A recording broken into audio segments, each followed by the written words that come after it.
This episode of The Witch Wave is brought to you by Vera Meat. Vera Meat creates divinely weird and whimsical jewelry for those with unusual taste. Her pop-culture talismans are playful and stylish, like her Talk to the Witch Hand palmistry ring, Vampire Luck golden fang necklace, and her brand new tarot collection, which allows you now to adorn yourself in meaningful, magical tarot card imagery. Vera Meat also uses healing, supportive stones in her pieces, like garnet and black sapphire. She's also got apparel and accessories covered in moons, runes, and witchy babes. And Witchwave listeners can use code WITCHWAVE for 60% off orders on verameat.com through January 2022. You heard that right. You get 60. That's 60% off using offer code WITCHWAVE, all one word, at verameat.com. That's VERAM as in magic, EAT.com. This episode of The Witch Wave is brought to you by That Witch Life Podcast. The witches at That Witch Life Podcast are hosting That Witch Life Mini-Con, a one-day virtual conference on March 5th. Join from anywhere for workshops on herbalism, working with the gods, and suburban magic, led by That Witch Life Podcast hosts Kanani Soleil, Courtney Weber, and Hillary Whitmore, with a special masterclass on DNA ancestry magic with Stephanie Rose Bird. The conference will include rituals, raffles, and more, so go on and register at thatwitchlife.com and make sure you check out the hilarious That Witch Life podcast on all podcast platforms. Would you like even more Witch Wave? Then come join us on Patreon, where you'll get bi-weekly bonus Witch Wave Plus episodes, ad-free Witch Wave episodes, and detailed show notes for all. Rewards also include magical merch and giveaways, early heads up about my workshops before they sell out, and all backers get access to our exclusive digital coven, where I lead monthly rituals and video chats, and where you can connect to a community of other wonderful witches. So head on over to patreon.com/witchwave and sign up. It's a fabulous way to get more magic in your life and to support the show. Thanks so much. The world is filled with bewitching people, and you might be one too. Welcome to the podcast where art is magic, magic is real, and reality is stranger than dreams. I'm Pam Grossman, and this is The Witch Wave.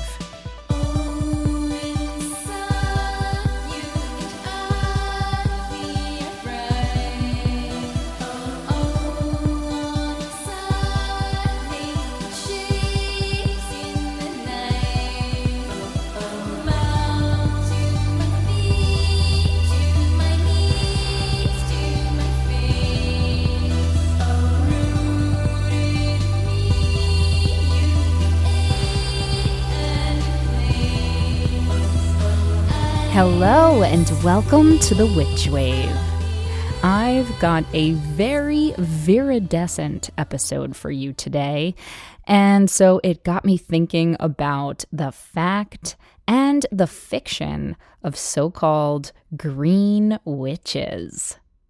Cartoons and costumes will still often depict witches as having green skin, and cheeky interviewers still ask me with alarming regularity, aren't witches green? The whole thing is a bit silly, but I thought I'd try and clear up where exactly this trope comes from. And the answer is, on the one hand, pretty simple, and on the other hand, potentially pretty complicated. So the simple answer is the 1939 MGM film that you know and probably love, yes, I'm talking about The Wizard of Oz, is the primary source for this imagery of the literally green witch. The Wicked Witch of the West, played by the brilliant Margaret Hamilton, was the first time in pop culture that a witch was depicted as having green skin. And as I write in my book, Waking the Witch, this was much to Hamilton's detriment, as the green makeup they used was copper-based, and so it was really hard to remove other than with alcohol, which can sometimes sting the skin and certainly doesn't smell great. And she could barely eat while she had the green makeup on, so she had to be fed through a straw. The things we do for art.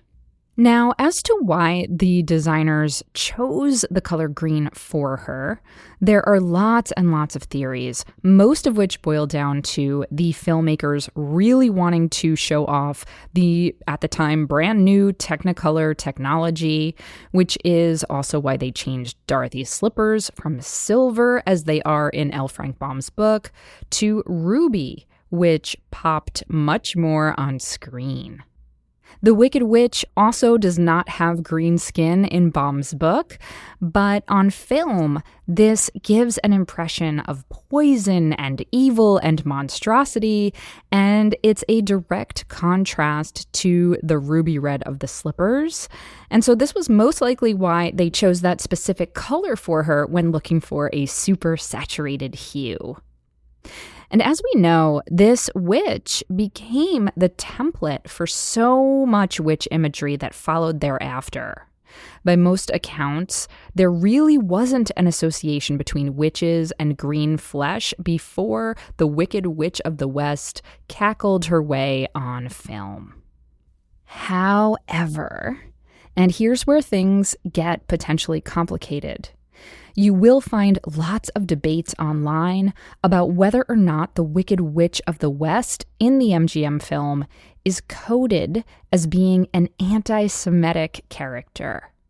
Anti-Jewish propaganda throughout history has depicted Jews as having green skin, and there are arguably lots of similarities in ugly stereotypes of Jews and witches, such as having exaggerated hooked noses, wearing pointy hats, and having a penchant for baby killing, or blood libel as it's known, and so on. Now, personally, I want to clarify that I don't think that correlation is causation, and I have not found any evidence in my research that the design of the Wicked Witch of the West for the film was intentionally incorporating anti-Semitic elements. So I'm not saying that I find her to be an anti-Semitic character, in other words, but it is worth knowing that this discussion is out there. Either way, it's pretty clear that the Wicked Witch's appearance is how the link between witches and green skin got popularized, and so that is the main takeaway here. Now, I bring this up because while real witches don't have green skin in real life, there are, in fact, green witches. These are witches whose primary focus is on plant magic. And many of you know that I myself apprenticed with a green witch, the amazing Robin Rose Bennett, who was a prior guest on the show.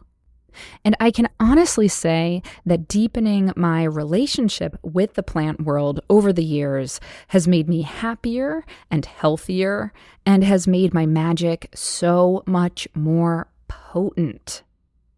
Connecting to the plants that surround us, where we live right now, as well as the plants of our ancestors, is such a giant gleaming key to unlocking our power, our compassion, and our potential. And so that is why I am so thrilled to have someone whom I consider to be one of the most inspiring green witches working today on the show.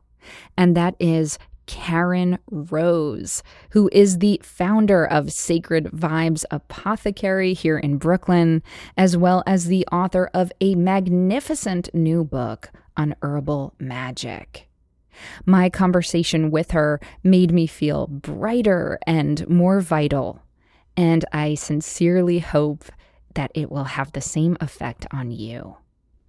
But before we get to that, first, let's check and see what's come through on the Witch Wire. Who is it? Witches. Nisha writes, "Hi Pam, October was always my favorite month, but this past October, I lost the love of my life, my twin flame, to addiction. I'd always feared I'd lose him to his addiction, but now it's actually happened. I believe everything is energy and energy cannot be destroyed, and I believe in reincarnation. I am hoping in another life we'll see each other again, and he'll be free from the chains of addiction. I have already experienced a few moments that appeared to have been signs from him. My question is, what are some ways I can use my craft to help heal a grieving heart? I try to be death positive and see it as a transformation rather than a permanent ending. But I still feel rather lost knowing the form I knew him in, which was rather handsome, I might add, no longer exists. Now more than ever, I feel we are just bundles of ideas, thoughts, fears, dreams, and emotions that float from place to place. Is there any way I can use witchcraft to honor this idea or to honor death itself? Are there any goddesses that can help me on the subject of death and its journey? Thank you so much for all that you do, and I wish health and happiness to yourself and all the lovely witches the world over." Oh, Nisha, I am so deeply sorry for this loss, and my heart is aching right alongside yours. I know it's been a few months now since your love passed, but I can only imagine that the grief and the pain is still with you. I hope it's lessened a little bit, but I know that these things come in waves. And I agree with you that we are a bundle of ideas and thoughts and dreams and so on, as you so beautifully put it. But we are also sometimes blessed with the form of a body, however briefly here on earth. And I know that the absence of the physicality of this person who meant so much to you must feel staggering at times. So you asked about how witchcraft can help ease some of your pain. And in my experience, this path is an extremely supportive one when dealing with death. Witchcraft honors the light and the shadow. It honors all of the seasons and the phases of the moon, including the dark ones. And it also acknowledges that there is so much more to the world than just materiality and than just what we can see with the naked eye. So my first thought for you is, if you haven't already, to set up an altar for your love. This is a space in your home, perhaps, or outside, where you can go to say hello and remember and do ritual for and with him. You can adorn it with his photograph and any items or offerings that help you feel connected to him.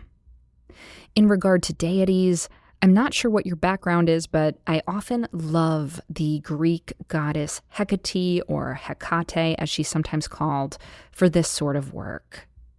Hecate is a goddess of the crossroads and of liminality and magic, and she is known for being able to traverse the boundaries between worlds. So she might be someone who can bring you knowledge or guidance right now. But I'm also compelled to recommend a few plants that might support you in your grief. And this is, of course, with the caveat that I am not a medical doctor or a certified herbalist, so please do additional research around how to best incorporate them into your life. But 3 plants in particular are coming to mind right now for you. The first is violet. I love violet. Violet is known as a heart softener, and I know that you might be feeling tender and mushy already, but so often pain can harden us, and we respond by building walls to try and protect ourselves from future harm. But in fact, staying soft and letting your tears flow and allowing grief to move through you and with you is what I believe will help you in the long run. So violet can help you keep that softness and that tenderness and can help you heal and move forward and still stay open to love in all its forms, which is still there for you and always will be. Another plant I think is really supportive in grief is lavender, because it is both sharp and soft. It's calming and protective and stronger than it often gets credit for. And I really want you feeling surrounded by soothing energy, but also strength. And the third plant that's coming to mind for you for when you're feeling those bouts of extremely acute emotional pain. You know, those moments when you're totally overwhelmed and seized by panic and anxiety and just can't even catch your breath, that kind of pain. And that is motherwort. Now, motherwort's Latin name is Leonoris cardiaca, or lionheart. And she is that fierce, loving mother who will step in to protect your heart and help you calm down and ground and get your bearings in those moments when you're just feeling pulled under by that surge of emotion. Now, one thing to know is if you work with motherwort, this is a very bitter tasting herb, so if you do ingest it, just be ready for that. But the bitterness helps bring you to the present. And here, right now, in the present moment, even in your pain, you are safe. You are okay. You are alive. And it bears repeating that there is love right in this moment, here, right now. The love of your partner, the love of family, whether that's chosen family or biological family or spiritual family, the love of nature, the love of your friends and community. There is love right now. And I am sending you so much love and peace and comfort. And I hope that some of this magic will become a friend to you now and in the coming days. Now, on to my guest. Master herbalist Karen M. Rose has dedicated her life's work to empowering individuals to reconnect to their own ancestral traditions. Over the past 20 years, she has created several outlets to offer her teachings and healing modalities to women, people of color, Black, and LGBTQX communities, including the opening of her 3 Brooklyn shops, Sacred Vibes Apothecary, Sacred Botanica, and Sacred Spice. Karen also has a brand new book coming out in February called The Art and Practice of Spiritual Herbalism. Transform, heal, and remember with the power of plants and ancestral medicine. Karen has trained over 400 herbalists through her spiritual herbalism apprenticeship program, and she is also the founder of Sacred Vibes' annual NYC Spiritual Herbalism Conference, the Global Virtual Apprenticeship Program, and much, much more. In addition to herbal consultations, she also incorporates astrology and divination into spiritual guidance sessions. Karen has been featured in the New York Times, Los Angeles Times, Black Enterprise, Refinery29, and Allure Magazine, to name but a few, and she has partnered with brands like BET and Squarespace. I have admired her and her work for such a long while, and her time is very in demand, so it was a true honor and a great joy to get to connect with her. Karen joined me from her home in Brooklyn via Zoom.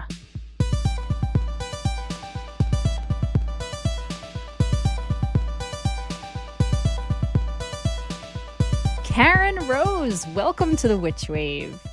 I'm so happy to be here. I am so overjoyed to have you here. I've been such an admirer of yours and a customer of yours at your beautiful apothecary, so this is a real treat for me. So I want to start by giving your words back to you. This comes from your beautiful book, The Art and Practice of Spiritual Herbalism. And in it, you write, the framework for spiritual herbalism is built on a relational vision of health. And I just think that's such a beautiful phrase. Can you unpack that a little bit for us in terms of your orientation toward wellness and vitality in the work that you do? Yeah, absolutely. Relational vision of health actually is words that I've had to develop because growing up, I didn't have words to express what I experienced. I came from a community that was so small. I was born in Guyana and raised in Essequibo, which is a small coast in Guyana, right off the Atlantic. And what I witnessed was what I now called a relational vision of health. But what that was everything was interrelated to keep you healthy. And whether it was plants and you or other community members and you, it was totally a support system that operated outside of our sight or outside of words almost. When I immigrated to the US when I was 14. I began to see the difference in what health looked like when you had all of the support versus when you're in it alone. I tell my apprentices all the time, it's like when an individual is sick, right? We look at that person with the individual diagnosis and it's often like, well, you have this thing happening, rather than looking like, what's the responsibility of the community as other people might be suffering with the same thing?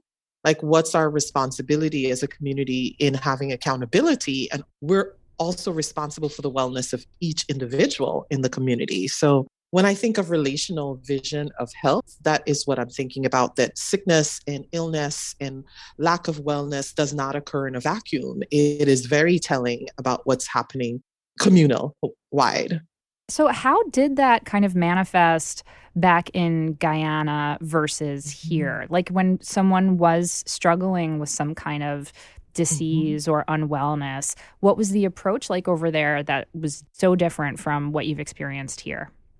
Well, there's a few things that come to mind. I think the most prominent thing that comes to mind is that my brother had sickle cell anemia. And when you have sickle cell anemia, which is a blood disease that causes like incredible pain. And so my brother, as a baby, had sickle cell anemia. But my recollection of it as a child, I'm 4 years younger than my brother was. And so my recollection of that was waking up in the morning and seeing like, we would call the women in our village aunties, and I would see like maybe 2 or 3 aunties in my house. Like one would be holding my brother, one would be getting us dressed. My mom at that time was the teacher at school.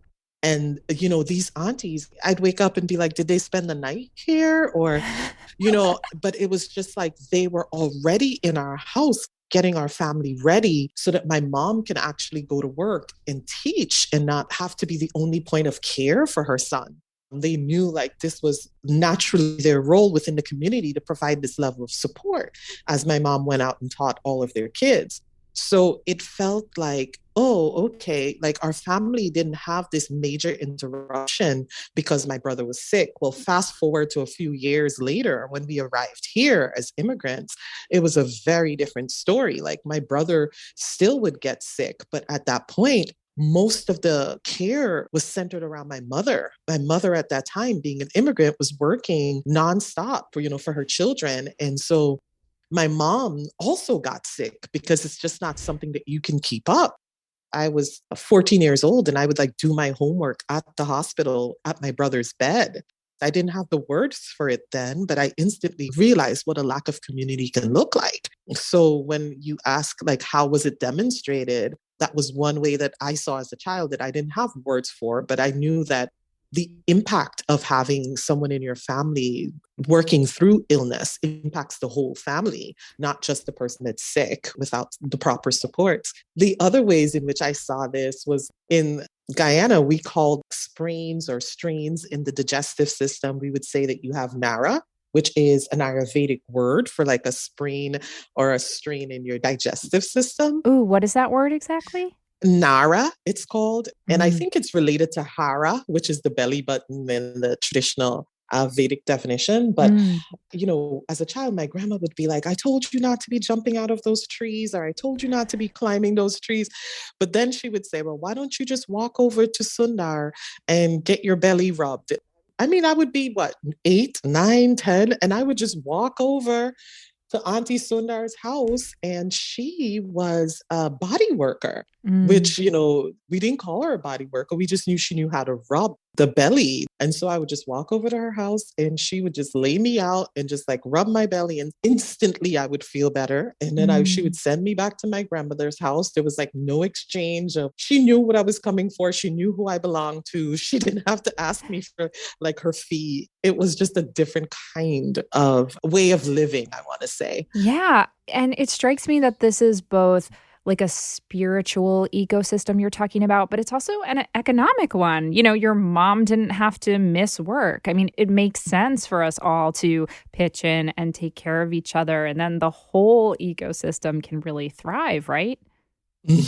Absolutely. Absolutely. 100%. Now, speaking of ecosystems, so much of the work that you do has to do with plants and Mhm. healing.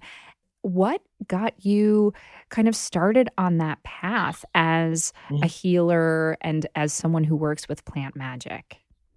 Well, it's the same thing. It's the same childhood that I was so, so lucky to have had. My grandmother, we wouldn't have called my grandmother a plant worker. We wouldn't have called my grandmother a plant healer. She was just like any other person who knew what they knew to keep their family well. And so within this community, now looking back, I was like, wow, they must have been all plant healers because they all knew the plants that they would grow and they would exchange plants all the time. So let's say, you had fever grass and your neighbor didn't have fever grass. You would give your neighbor some fever grass and they would give you some cerasee or some different herbs so that you can grow it in your yard. But all of these herbs were used in our wellness. And the thing about growing up in the Caribbean, for me, was that there was not as large of a separation between this is medicine versus this is food. This is just what you do. Yep. So my grandmother would be cooking dinner, and at the same time, she would be making a pot of tea that goes with dinner. But that tea was like a digestive aid, bitter medicine that we needed for more bile to break our food down. But it wasn't viewed as this separation. Okay, now you're going to eat and now you're going to take your medicine, It Yeah, was just yeah. intertwined. Mhm. And was your relationship to plants always spiritual as well? Because when I think about your work and this beautiful book that you wrote, which we'll get into in a moment, I think of it as having this real aspect of divinity and spirit in addition to the physiological aspects. 100%. So I never witnessed what we call herbalism or plant medicine outside spirituality. Mm. I never saw it done any other way growing up. When there's preparation of a plant, there's also talking to spirit at the same time. It was seamless. It was kind of like, well, I need the energy of this plant. So I'm going to talk to this medicine and I'm going to ask its energy to come forth. And then I'm going to give this to my grandchild. And I'm going to pray with my grandchild as they're drinking this medicine. And I'm going to work and watch and protect until my grandchild is healed. When I first learned Western herbalism, I learned Western herbalism in Arizona. And at that time, I struggled because it was like, take this herb for this thing that was happening in the body. And I was like, yeah, but something's missing. I kept saying, I kept saying, Yeah. well, there's a huge part missing. It's like we tend to treat herbs sometimes like pharmaceuticals. Like, take this for your headache, and not like, well, what's the bigger reason you're having that headache? Yes, yes. Something that you've written about a lot, and you actually just mentioned it on Instagram, is our relationship to our voice and our lungs, the herbs that can help us. And I'd love for you to kind of expand upon that, or I suppose introduce that concept to our listeners right now. Oh, absolutely. I am a full belief, and it's also because of these grandparents that I've had, right, that I've watched, that physical illness first happens in spirit. It happens in a spiritual level, it happens on an emotional level, and then our bodies are the representation of what is occurring there, right? And the more and more I do this work, I've been doing this work for over 25 years now. And the more I do this work, I'm in awe of how true that is. And whether we find that we can remember the occurrence of the thing, or whether it is so ancient, whether it's ancestral, whether it's generational, whether it's past lifetimes, right? It's held in this body. And Mm. so different things, different moments of wounding bring back those illnesses to the forefront. And it creates these huge opportunities that we can heal. So when I speak of voice, when I talk to people about voice, I realize that history's suppression of expression is so much, especially being a Black woman, like Mhm. working with other Black women. I am like, we really have a history of not being able to speak and not being able to say the things you want. And after a lineage of that, that is housed in your body. And those things then come forth as physical illness, whether it's this lung disease or, reoccurring respiratory problems or pneumonia or bronchitis every year. And so it's like, okay, what's the thing that I'm not addressing that needs to be addressed? And how can I free myself of that, by Yeah. learning how to express? And these plants are super, super intelligent and work beyond our human thinking, right? They reach back into generations beyond us to provide that healing. So these plants are also able to understand that healing is not just about this linear space where we're in. But, sometimes you'll be taking a plant, and I know you have some knowledge of this. Like, you'll take a plant and some emotions start to come up that you're just like, I don't even know where this is coming from, Yes. but this needs to be addressed. Absolutely. So when someone comes to you, Karen, let's say a client, and let's say they're having some kind of bronchial issue, what kind of questions might you ask them to help address this spiritual aspect in addition to the physiological aspect? Well, I had to get really good at that, because when you own an apothecary and you're working on the floor, you don't really want to get into this deep emotional discussion because there are other people in the store. So I've learned how to like throw out a question across the cash register to someone. I have people who have come into the apothecary before, and they'll have like this sore throat. While I'm weighing them out, our sore throat tea, which is like marshmallow and echinacea and things to soothe their sore throat. I'll say at the same time, like, what do you want to say that you're not saying? And the look on their faces Ah, say everything, because I've had people just like tear up and start crying. But you see, the thing is, I've been there myself. Like, I've had my complete throat just shut down because of a situation that I really needed to say something, and I couldn't even get my words together. And then the next day, wake up with the most painful strep throat. So I just bring it into their reality that their emotion is so connected to their health. And if it's just one statement, one question, I also find this a lot with womb health in women. I'll say, or even breast health, I'll say, well, who are you nurturing more than you're nurturing yourself? And it just creates a pause, and it creates an opportunity for like a deeper reflection when folks leave with the medicine. wow. I can only imagine the kind of depth that you can reach. And I know that you also do much more long term and in depth consultations too. But even just that quick question, I imagine, can just open up a whole holographic world inside somebody. Yes. I've had people who come back and they were like, when you asked that, I just sat in my car outside and just started weeping because I realized like it was true. What you were asking really caused me to reflect. Wow, I love that. On that note, we're going to take a quick break and we'll be right back. This episode of The Witch Wave is brought to you by Sanctuary. You don't have to fear Mercury retrograde.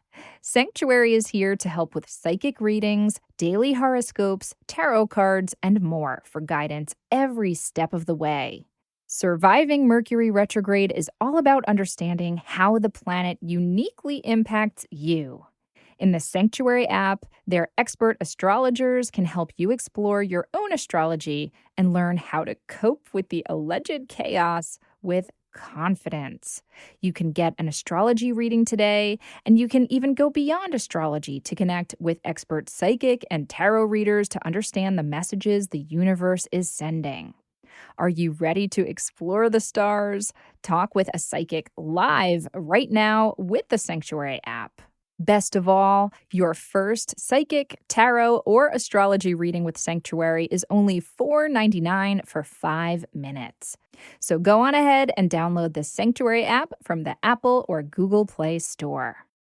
I'm a big fan of therapy and have seen firsthand how much talking to a professional has helped me manage my own anxiety and stress and trauma, so that I can live the fullest life I possibly can. I've also seen how it's changed the lives of so many people that I care about for the better as well. And that's why I am encouraging you to check out BetterHelp, which is an online counseling service that can provide you with your own licensed professional counselor to talk to via video or phone sessions.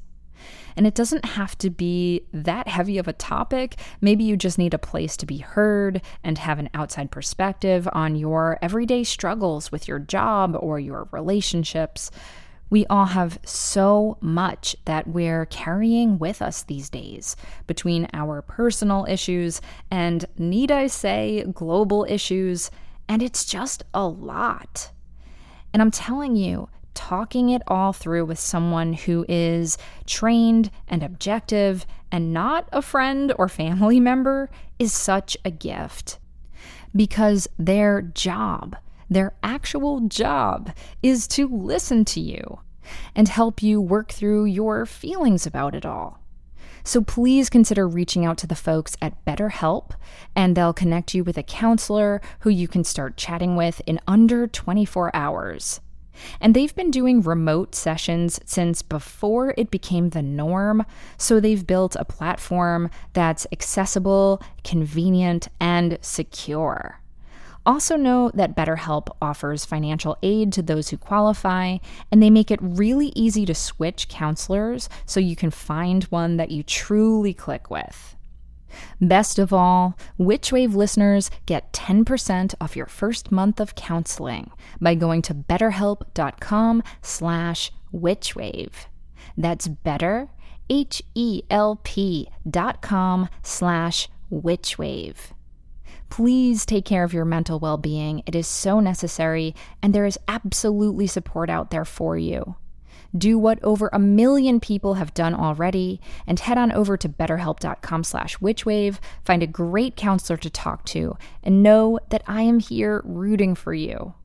Feel well and take good care with BetterHelp. Welcome back to the Witch Wave. Today I'm speaking with Karen Rose. So Karen, we were talking about voice, and you were speaking about how as a Black woman, you come from a lineage of people who have had to suppress their voice. And that gets us into a wider conversation about ancestral healing and intergenerational trauma, ancestral medicine. And you write this beautiful, beautiful phrase in your book. You say, "What we consider hereditary is, in fact, an inherited ancestral spiritual contract. And until we begin the work of ancestral healing, the agreement continues to exist inside our bodies." And you go on to say, "A spiritual inheritance or hereditary physical response offers us an opportunity to heal beyond ourselves, healing lineages."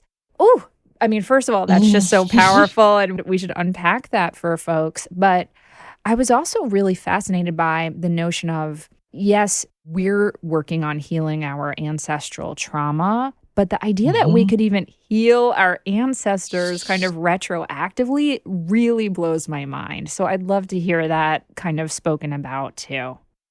Yes. And, I have to say that Indigenous communities always knew this. Mm, And that is why we revere our ancestors. That is why we honor our ancestors, because we realize that our ancestors continue to live through us.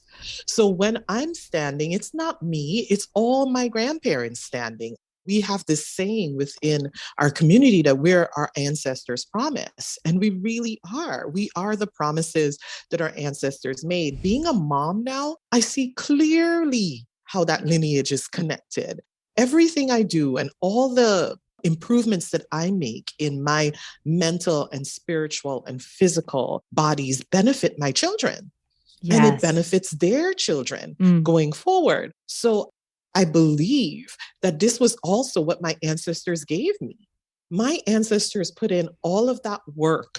A lot of us had ancestors who were enslaved people, but still through slavery, kept their minds going, kept their emotions going, kept their resilience going, kept their joy going. And the reason that they did that was so that they can pass on to their children these qualities.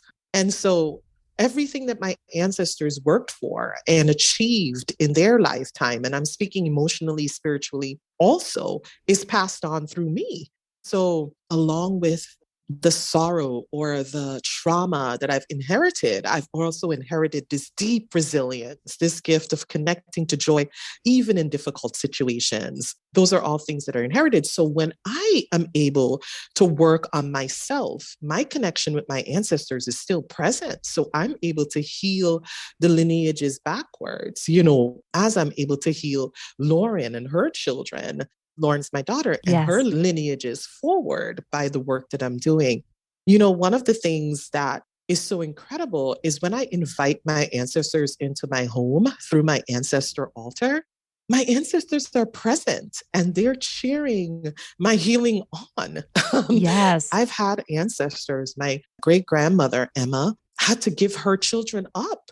And the fact that I get to keep my children and live with my children and raise my children, every time I think about that, it's a gift for Emma too, right? To get to see that I get to continue this family that she thought maybe she would never have, Mm. right? Because of having to turn her children over. But I feel like every step that I take with my children, Emma is right behind me, like, yes, yes. Mm-hmm.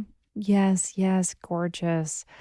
What do you think your ancestors would make of your amazing shops and your book? I mean, I would love to hear how all of these creative expressions of your lineage have culminated and how perhaps your ancestors have guided some of that.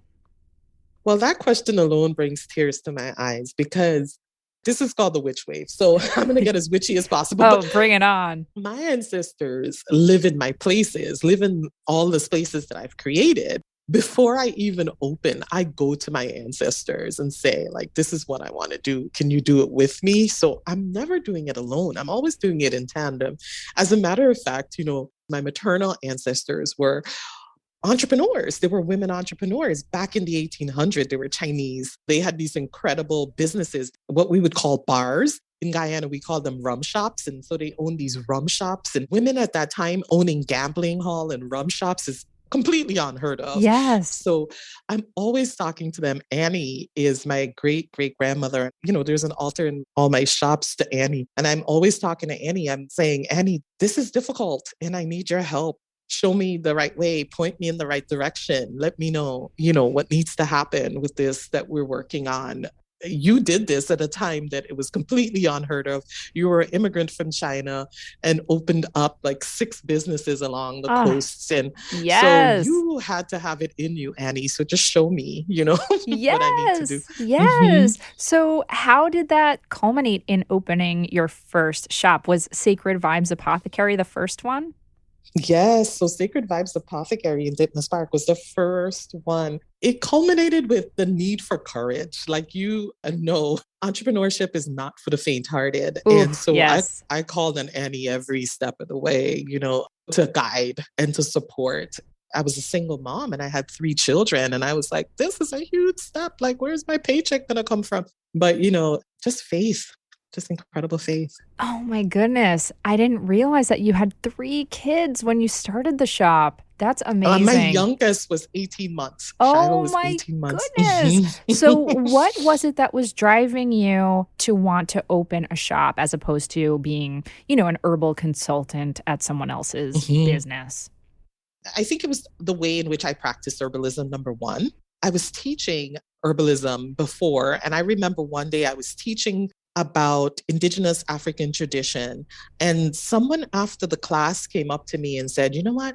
I came to learn about plants. I didn't come here to learn about spirit. And in that moment, I was like, I think I don't need to be teaching here. Yep. In my head, I was like, there's no plants without spirit. There's no spirit without plants. I don't know what you're talking about. So I was like, well, this is not the audience, right? For me. Yeah. So that helped me make my decision. And secondly, I was shocked. I lived in Arizona. When I was 18, I decided I didn't want to be in Brooklyn and I moved to the West Coast. And Mm. then after I had Lauren, my daughter, I wanted to be back home, near my parents. I realized how difficult it was to raise children without your parents around. Oh, so you grew up in Brooklyn. Yes, I grew up in Okay. Brooklyn. So I came back to Brooklyn and I was just so shocked that there wasn't, at that time, there was like Angelica in the city, the herb shop. I don't know if you know of Angelica, but there was Yes. Angelica Yes. and there was Aphrodisia. Like they had Oh, I herbs, miss Aphrodisia. but nothing in Brooklyn. Yep. Absolutely nothing. And I was just like, why is there not an herb shop in Brooklyn? Like we need access to medicine. So I had started seeing clients here in Brooklyn, and then I would have to send them everyone into Manhattan to get the herbs they needed. It really came out of a need. We need an herb shop closer. We need folks to be explaining these medicines to people when they go in. They know how much to get, how long. And so, you know what they say, when you see something that's so necessary, you have to create it. Absolutely. And your shop is such a jewel. I remember the Oh, first time I thank you. walked in there, and it really feels like the quintessential magical, witchy, herbal shop of our dreams. You have all the beautiful jars behind you and candles and all of it. It's such a magical space. And you recently opened up a new shop, and I'd love for you to share how that came into fruition as well. Sure. We actually opened two shops, but so I will Oh, tell you you about the did? botanic. Yeah. Yes, tell So, me everything, Karen. over the years, I'm happy to say that Sacred has been in the community now. This is our 13th year our Ah, apothecary has been in existence. And that's way more beyond what we could have ever imagined. But the reason that we're in existence is because of people like you. And so I can't thank my customers enough for the level of importance they place on our business. Since we've been there, people have brought in their daughter in laws, their grandbabies, their new wife, their new partner, the extension of it. They keep introducing their families to us because they realize that they've been helped. And so they keep yes. bringing other people in. And because of that is why we're still around. In the shop, like for my customers on my weekends and on my times off that I had times off, was spiritual work. And so a Mm. lot of people would say, Karen, could you prepare this bath for me? Karen, could you get me a candle? Could you bless me a candle? So much of my time off was spent doing this work that the next logical step for us was to expand and get a place where people could really concentrate on the spiritual healing aspect Yes, of the yes. work.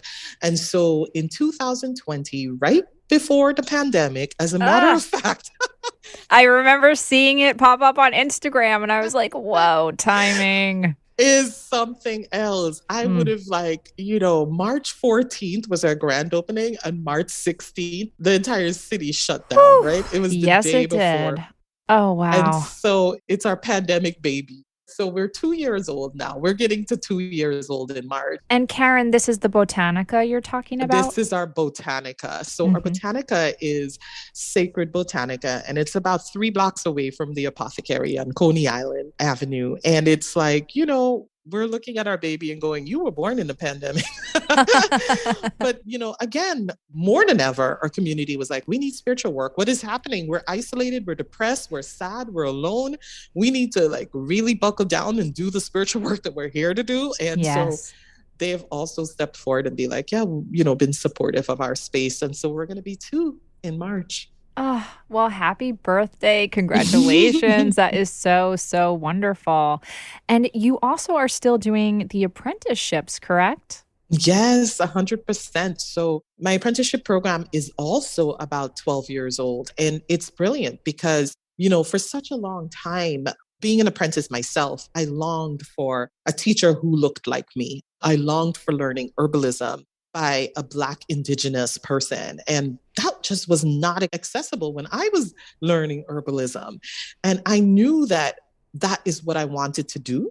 I knew that I wanted to educate people who looked like me. And I knew that it was so important to embrace folks who had this lineage, this rich, rich lineage of root workers and hoodoo workers and voodooists, grandparents who were already practicing spiritual work, but they were feeling so disconnected from their medicine and so disconnected from their lineage that I was like, I need to start this program of spiritual herbalism. And so it's 12 years old now that we're doing the apprenticeship program, and it keeps me super busy. Oh my goodness. Congratulations. That's so, so wonderful.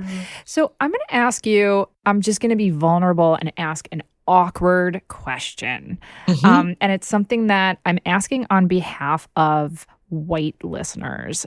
So I studied herbalism, and my teacher, Robin Rose Bennett, is a white woman, and I was raised Jewish. I identify as a pagan Jew, and Robin happens to be Jewish, and I didn't even realize how much that connection would be really meaningful for me, but it really felt so beautiful learning from someone, not that she's overt about Judaism in the apprenticeship and she teaches people from all different lineages, but it really did mean something to me to be learning from somebody who, comes from a similar ancestral line.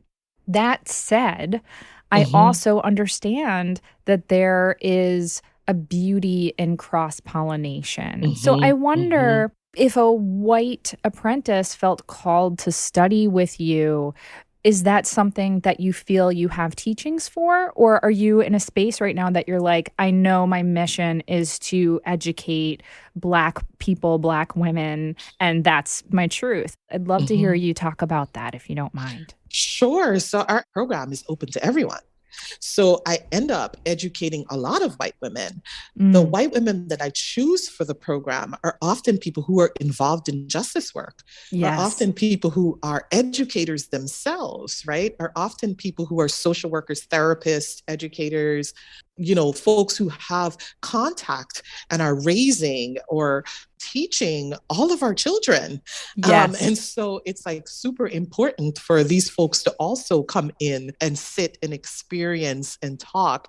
It's been a beautiful journey to be in a classroom that's open to educating everyone.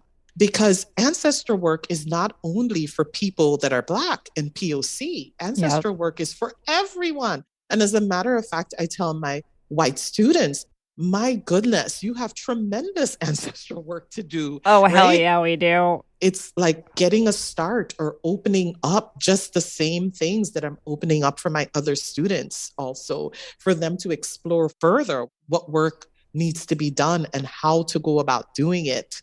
But also to witness the tremendous growth that we've had to do as Black people and POC in this country. It's also an opportunity for folks to sit in group and be a witness to that. It's really powerful.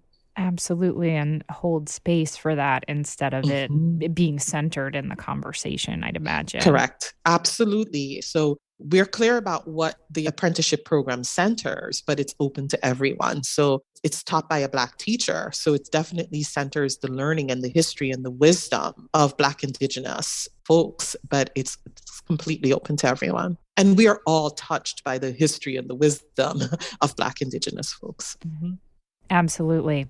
On that note, we're going to take another quick break and we'll be right back. Love trying new teas? You know I do. And that's why I am strongly encouraging you to treat yourself to a cup or several. from Plum Deluxe. From bold caffeinated blends to relaxing herbal teas, incredible dessert teas, or fun floral flavors, there's a delicious tea just waiting for you. I was seriously bowled over when I saw how extensive and inventive Plum Deluxe's offerings are, and I have fallen in love with several of their blends, especially their Reading Nook blend. I mean, come on. With black tea, rose, lavender, and chamomile, it is so soothing and perfect for when you want to sip something delicious while curled up with a good book, and in my case, a couple of kitties too. And the Reading Nook blend comes in either caffeinated or decaffeinated versions if you needed something a little more mellow. Every Plum Deluxe blend is made fresh in-house using only the highest quality ingredients and carefully crafted recipes. They also have a popular Tea of the Month club, which gets you free shipping and other amazing perks. Plum Deluxe is a small business based in Oregon, and they've also built up a warm community of thousands of tea enthusiasts from all over. You are going to be so charmed by these tea blends and the people who make them. So go and visit plumdeluxe.com/witchwave and use the VIP code WITCHWAVE to save 12% on your first order today. And remember that tea also makes a great gift. Again, that's plumdeluxe.com/witchwave. That's plum like the fruit, deluxe, DELUXE.com/witchwave. The Path 365, Daily Direction for Ladies and Mothers, Witches, and Others, is a book that allows you to open your mind, body, and spirit to a path that is uniquely yours. As a gateway spirituality guide, it weaves coping mechanisms identified in neuroscience and mental health that address mind, body, and spirit, and incorporates them into an easy-to-read daily guide. Author Susie Newell received her doctorate from the University of Cincinnati with a focus on coping mechanisms. This book gently encourages people to open their mind to a spiritual path that feels right for them. Like a daily oracle read for the soul, The Path 365 takes you through a journey of positive self-discovery and encourages you to incorporate your practice into every aspect of your being. Whether you have a solid spiritual practice already or are exploring your options, The Path 365 is a unique guide to creating a path of your own. Visit them at thepath365.com for ordering options, and be sure to use code WITCHWAVE for free shipping. And you can give The Path 365 a follow on your favorite social media platform. We are all in this thing together. Create a path that works for you. Welcome back to The Witch Wave. Today I'm speaking with Karen Rose. So Karen, you have this absolutely marvelous new book that is coming out very, very soon called The Art and Practice of Spiritual Herbalism. So first of all, congratulations on this book. It's fantastic. I got a sneak peek. And I would love to hear about why a book was the next project for you to sink your teeth and your heart into. Absolutely. I think I'm much more of a teacher than a writer. So, as I was teaching, I realized that this information was so important for people, to reach people everywhere, people who couldn't take classes with me, but just to be able for them to have it in their hands and go over the information again, because I think it's a book that you're going to have to go back to sections of it and just sit with it in your healing, over time. And so I wanted to provide that an opportunity for people to not only take the information in, but also as a reference over time to go back and sit and read that again as they're going through their healing. So that's what I thought, it's worth writing this down for folks. I'm super happy to have this book. I'm incredibly happy to have it out there because it's so necessary in communities to see representation, number one. I know when I was going to school as an herbalist, I would have loved to have a book by a Black herbalist to Yes. look at pictures, see myself. Even writing from my voice would have been tremendously important. It was super lonely and isolating to go through herbal education in this country. And so I wanted to provide that for herbal students everywhere, an opportunity to be like, yeah, absolutely, this is my path. I can see it. She's doing it, you know? Yes, yes. And you've incorporated some indigenous magic into it. You're referring to Mhm. certain deities and myths and stories that Yes. are so, so moving and illuminating too, in addition to the very pragmatic offerings that you're giving people. Mhm. So, what was it like to try to organize all this information? I mean, I it's know. really hard to know how to format a book. So, what was your intention with your kind of Mhm. offering, if you will? Yes, it is. And there's so much more to offer, right? I know Yes. this book is going to demand a follow up. And, Good. I'm already like working on that. But I think one of the things that was so important is that I wanted to intermarry the education about plants with the education of Black Indigenous technologies that existed for such a long time. So you see a lot of the incorporation of the orishas. Well, the orishas hold the power to nature. Like they hold the power behind lightning, they hold the power behind thunder, they hold the power behind the ocean and the water, which is all reflected in our bodies, right? And Mm. so when teaching plant medicine or teaching body systems, I refer to this method of seeing the body in this really spiritual light that not only are we our bodies, but inside our bodies exist these elemental forces, these gods of change, these goddesses so real and incorporated into our being. I wanted to bring that across. And then, so when we're working with these plants to affect change, we're also pulling ourselves closer to these forces that can change our life. Splendid. I'd love to talk about how you kind of broke down the different sections of the book. Mhm. You decided to approach it from different systems, which I think is so smart. So, one section is the circulatory system, and the next is respiratory, digestive, liver, sexual, skin, nervous system, and immune health. And in each section, you not only talk about certain plants that you're highlighting and recipes, but you also have rituals and planetary associations. And it's really masterfully done how you've woven this immense body of knowledge together. So, how did you go about figuring out which orisha or which plant, say, or which planet even would all go in which section? Does that make sense? Yeah.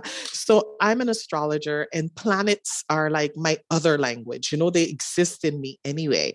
What I was already doing for clients is like looking at their planetary placements, looking at the transits of the planet and knowing what body system those transits affect. And then also pulling in the Orishas, who is part of my worship system, to explain further what could possibly be happening on a spiritual level. So it was work that I had been doing for years. So this body of knowledge is all of my work. Like I've given my work to people in this book, right? Of Yes. development. And so it takes a while to sit with the Orishas or to sit with the planet to determine like what body system it reflects and how these are in common, the nuances behind, when there's a breakdown of communication with the spiritual aspect. What does a breakdown of communication look like in the body? What does a Neptune transit look like in the body and how it's felt physically? This is all research, years of documentation. And I chose to break the book down into body systems. And I tell my students all the time, the body is whole. The body is whole, but for teaching purposes, it's more approachable for me to break it down into systems. But I keep referring back to the place that if one system is broken, the other is overtaxed. And so we have to look at health and wellness in a whole way. Absolutely, absolutely.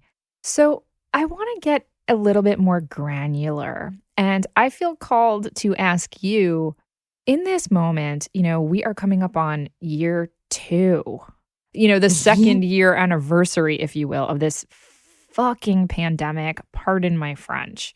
Mhm.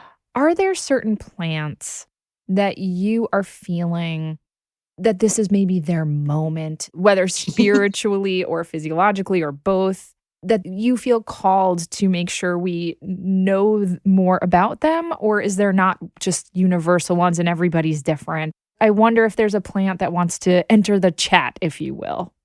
Oh, they always want to enter the chat.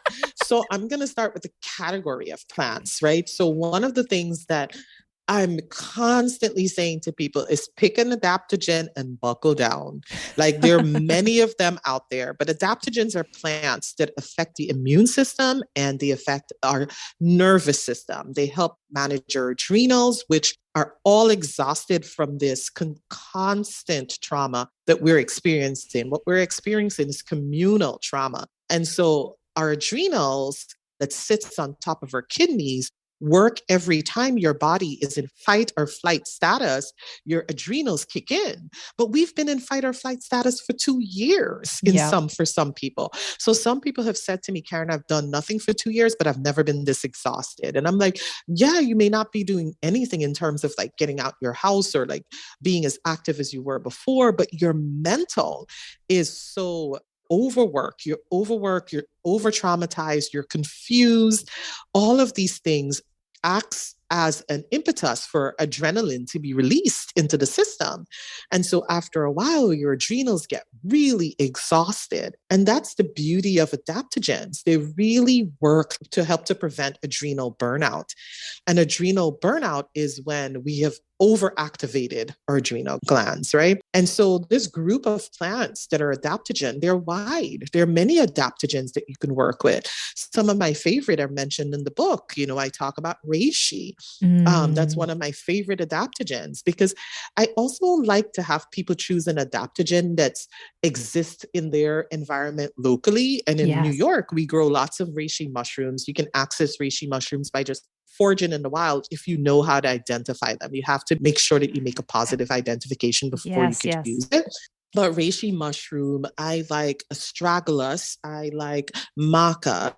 Think about what it takes to keep the body well for the long game because we're in it versus this approach to like, oh my gosh, I need something right now because I'm sick. What I've been advising people mostly on is like what keeps you well over time. Tulsi is that, holy basil or Mm. tulsi every day. Return back to what I was talking about with our grandparents, which was like incorporated with your day of feeding yourself and of nourishing yourself versus like something's wrong with me and I need medicine. Yes, absolutely. So I am coming back to the beginning, which is your beautiful name, Karen Rose. And I've been feeling really attracted to rose medicine lately in general for a lot of different reasons. And you write beautifully about how the rose is really great for heart health and social justice work. And so I would love to hear you talk about what it means to be a living rose because you come from a line of roses and perhaps how the rose might have been a healing or guiding plant for you and might be for us all now. Yeah. First I want to say thank you. When I was growing up, I was like, I can't stand me having two first names. Because my teachers would always say to me, they'd call me Rose all the time. And I'm like, my name is Karen. And then they'd say, well, you have two first names. And I'm like, oh, I wish I had a last name that sounded more like a last name. So I did have to grow into Rose, Mm. and I absolutely love my name. And when I started studying herbalism, everyone was like, oh, so you changed your name like Susan Weed did, or like, Yep. like Rosemary Glatz. And I'm like, no, my name is actually Rose. I say to people, like, I grew into my name. I love using rose medicine. I love to collect rose recipes because I feel so connected to it. We are at such a time now on this planet that we really need rose medicine. And number one, rose is an antiviral, by the way. There's Mhm. so much that we need to like soften our heart, open our heart, protect our heart. There's a bigger space every time I look for heart-centered work, like to go deeper than we've gone before, to understand, to have compassion, to have deep self-love for ourselves, to have self-compassion for ourselves so that we can extend that to other people is like one of the reasons like Rose is the shining star now, in our medicine. Exactly. And you are such a shining star, Karen Rose. So I want to end with one final question. I would be remiss if I didn't ask you about the word witch. This is the witch wave, as we've said. And you actually wrote something really beautiful for a book that I co-edited. This is the Witchcraft volume from Taschen that just came out. And in that book, you write, "The practice of witchcraft is self-determination and autonomy, which to me means freedom from a decolonized mind and an oppressive reality, freedom to choose to envision my life and my community's future outcomes beyond this current reality, and invoking nature and spirit to get there." Woo! I mean, what a gorgeous kind of definition of witchcraft. And I suppose I just wanted to end by asking you, what is your current relationship to the word witch? Is it something that you're comfortable calling yourself, or does it not quite feel right? Oh, it is. Also, first I want to say, oh my gosh, I didn't know that you worked on that. I'm so happy to hear that. That sounds, yes. yeah, congratulations to you in getting it out. Thank you. And I'm happy to be in there. I haven't seen it yet, but I'm so excited to see it when I get my hands on it. Yes. So to answer that question is, I am not as big witch as I want to be yet. Like I'm still so I am fully like, yes, call me witch. Absolutely. I fully own the word. And I feel like there's so much more to my growth, that I have like so much more space to grow and take up residence. Like my grandfather was such a powerful healer and such a powerful man when it came to spiritual work. And so I'm like, I have big shoes to fill. And so much of my personal freedom is tied up in being a witch that I'm just like, yes, absolutely. Bring it on. I'm ready to step forward. Mm-hmm. Hell yes. Oh, that makes me really happy, Karen. Well, listen, I consider you to be an absolute master of a witch. I think you are just such an incredibly powerful, healing, and that word again, shining person in community. I'm just so grateful to you. I'm grateful to all the work that you're doing. And I just want to thank you so much for putting yourself out there, for doing the work of your ancestors, and for being such a beacon for so many of us. Thank you so much, Karen, for being on the Witch Wave. Pam, I've enjoyed every moment. I can't believe that's been an hour. So it's been incredible to sit here and talk to you. Thank you so much. That's it for the show. Thank you again to Karen Rose for sharing her ancestral wisdom and green witchery with me. You can find out more about Karen's work at sacredvibeshealing.com or on Instagram at Empress Karen M. Rose. Do you have questions, feedback, need some witchly advice, or just want to share something magical that happened to you recently? Drop us an email at witchwavepodcast@gmail.com. We'd love to hear from you, and you just might make it on the Witch Wire. The Witch Wave is a Phantasmophile production written and produced by me, Pam Grossman.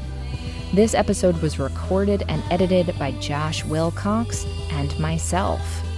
Our theme music is the song Hand and I by Lycanthia. Special thanks go to Matt Freeman, Laura Antal, and Cece Pascal. You can check out information about this and other episodes on our website and now buy Witchwave merch at witchwavepodcast.com. Please subscribe to us on your favorite podcast app and give us lots of sparkly stars. It really, truly makes a difference and helps other people find the show. You can follow us on Twitter, Instagram, and Facebook at WitchWavePod, and you can check out my witch emoji for iPhone by going to witchemoji.com or downloading it in the App Store. please consider ordering my book, Witchcraft, or picking up my book, Waking the Witch, which is available everywhere now. And if you want more Witch Wave, or you would just like to support the show, please join us over on Patreon. That's patreon.com/witchwave. Thank you so much for listening. Witches are the future. I'll catch you next time on The Witch Wave.